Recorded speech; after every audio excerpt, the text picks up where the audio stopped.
What's up, everyone? Adam Dickert here, Progress Realty Partners.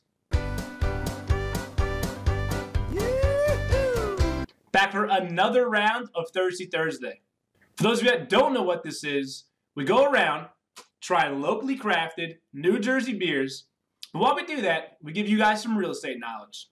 You guys are thirsty for real estate knowledge. I still love beer. We're like menorahs and Christmas trees in the month of December. So this week we're discussing what is a sale-leaseback. And to help get us through that, we have Pine Barrens Pilsner from Brotherton Brewing over in Shamong, New Jersey.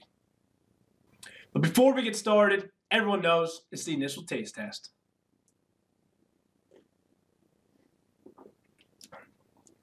Kind of smells like a Bud Light.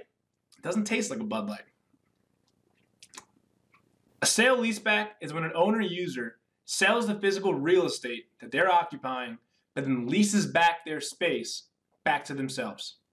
A sale-leaseback is a great option for an owner-user because it converts an illiquid asset, aka the real estate, and converts it into working capital that they can use however they want. Sale-leasebacks can be phenomenal strategies for buyers as well, but there's a few things you have to keep in mind as a buyer.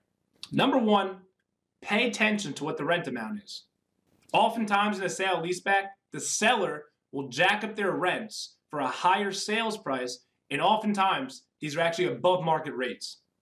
If these tenants were to leave, you're not backfilling these spaces for the same rent amount. Number two, consider your rent to sales ratio.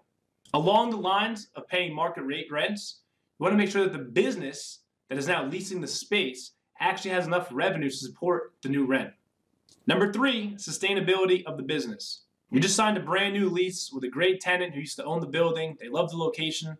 But as a new buyer, think to yourself, is this business sustainable going forward? Are they going to be here paying rent in the long run? Or are you going to find yourself having to re-tenant the space midway through the new lease? At the end of the day, sale-leasebacks can be phenomenal opportunities. As a buyer, some of the things to look out for, again, are the market, the rental rate, and the actual business doing the leaseback. If all these things are in check, you might have yourself a pretty nice deal. And getting back to our friend here, it's the final taste test.